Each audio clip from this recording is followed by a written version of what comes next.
Ketika beberapa orang menyembelih hewan kurban, misalnya lembu atau sapi, itu kan dilaksanakan oleh 7 orang. Apakah harus kemudian pada saat menyembelih binatang kurban dari 7 orang itu harus disebutkan namanya satu persatu? Kalau secara tuntunannya tentu tidak ada satu keharusan, bahkan tidak semestinya atau tidak harus menyebutkan nama dari masing-masing orang, apalagi kemudian orangnya disebutkan namanya beserta keluarganya. Sebab Allah Maha tahu siapa pemilik dari hewan kurban itu.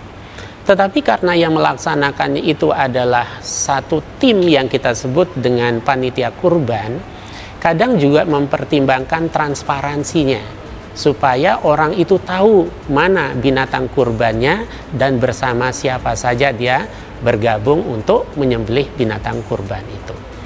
Lalu yang kedua muncul pertanyaan, bagaimana hukumnya menyembelih binatang kurban bagi seseorang atau keluarga yang telah meninggal? Nah, yang perlu dicatat adalah bahwa kewajiban untuk berkurban, syariat untuk berkurban itu adalah bagi orang yang hidup dan memiliki kemampuan untuk berkurban. Sementara orang yang sudah meninggal, misalnya itu orang tuanya, lalu anak itu berkurban dengan penuh ketulusan, keikhlasan, dan kesolehan hasil didikan orang tuanya, maka disebutkan atau tanpa disebutkan nama orang tua, diniatkan atau tanpa diniatkan untuk orang tua, hakikatnya orang tua itu tetap mendapatkan pahala yang terus mengalir dari hasil didikannya terhadap anaknya sehingga menjadi anak yang soleh.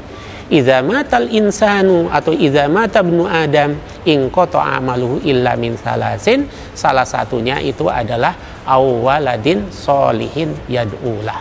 Nah, karena itu bagi anak-anak yang ingin melakukan atau orang yang masih hidup yang ingin melaksanakan kurban, maka laksanakan itu dengan penuh ketulusan sebagai manifestasi dari hasil didikan orang tuanya. Insya Allah orang tuanya mendapatkan pahala. Jadi orang yang sudah meninggal itu sejatinya ya tidak untuk kemudian diniatkan dia akan mengorbankan satu binatang kurban, kecuali kalau orang meninggal itu pernah berwasiat atau pernah bernazar. Nah, kalau orang yang meninggal itu apalagi itu ahli warisnya, ya orang tuanya, keluarga intinya meninggal, dulu pernah bernazar atau pernah berwasiat, maka dia harus melaksanakan wasiatnya itu. Karena dalam hadis sahih dikatakan, man nazara ayyuti Allah falyuti'hu. Barang siapa yang bernazar, yang materi nazarnya itu bingkainya masih ketaatan kepada Allah, maka hendaknya dilaksanakan.